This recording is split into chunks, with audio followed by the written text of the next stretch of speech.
Yamini రుద్రానికి phone చేసి నా మనిషిని జనాభా లెక్కలు రాయించడానికి ఆ ఇంటికి పంపిస్తున్నాను అని చెప్తూ ఉంటుంది. అసలు ఇప్పుడు కదా తెలుస్తుంది ఎవరికి ఎవరు ఏమవుతారు అనే విషయం. అప్పుడు రాజుకి అసలు విషయం తెలుస్తుంది అని అంటుంది యామిని. ప్లాన్ విన్న యామిని అయితే ఆ రుద్రాని అయితే ఆ వ్యక్తిని ఎవరినో తొందరగా పంపించు, ఇదేదో బాగుంది అంటూ ఉంటుంది. ఆ మాటలు విన్న యామిని అయితే వస్తున్నాడు అని చెప్పేసి అయితే ఫోన్ కట్ చేస్తూ ఉంటుంది. ఇంతలో అక్కడికైతే యామిని పంపించిన వ్యక్తి అయితే వస్తూ ఉంటాడు. అది చూడగానే ఇంట్లో ఉన్న వాళ్ళందరూ అయితే ఎవరు మీరు అని అడుగుతూ ఉంటారు. అప్పుడు ఆ వ్యక్తి నేను జనాభా లెక్కలు రాసుకోవడానికి వచ్చారు, ఈ ఇంట్లో ఎంతమంది ఉన్నారు, ఎవరికి ఎవరు ఏమవుతారు అనే విషయాలు చెప్తే నేను కాస్త తొందరగా రాసుకుంటాను అని అయితే అంటూ ఉంటాడు.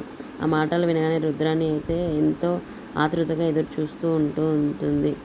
అప్పుడు ఆ వ్యక్తి ఒక్కొక్కరు చెప్పండి మీ పేరు ఏంటి, మీ మధ్యలో ఉన్న రిలేషన్స్ అని అంటూ ఉంటాడు. అక్కడ ఉన్న రుద్రాని అయితే ఆతృతగా ఎదురు చూస్తూ ఉంటుంది.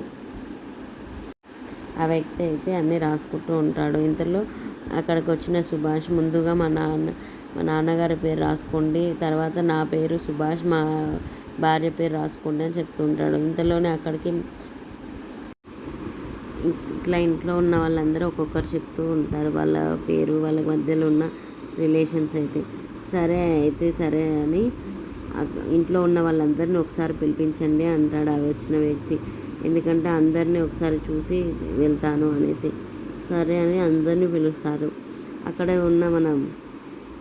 అక్కడ ఉన్న కావ్యని చూసి ఈమె ఎవరు, ఈమె మీకేమవుతుంది అని అడుగుతూ ఉంటారు. ఎలా చెప్పాలి మేము, ఈమె మా కోడలు అవుతుంది అనేసి, రాజు ఇక్కడే ఉన్నాడు ఏం చేయాలి అని అందరూ ఒక్కసారిగా ఆలోచిస్తూ ఉంటారు. అందరూ ఏం చెప్పాలా అని ఆ వ్యక్తికి ఆలోచిస్తూ ఉంటారు. ఇది ఈరోజు episode. Thank you for watching. Please subscribe my channel.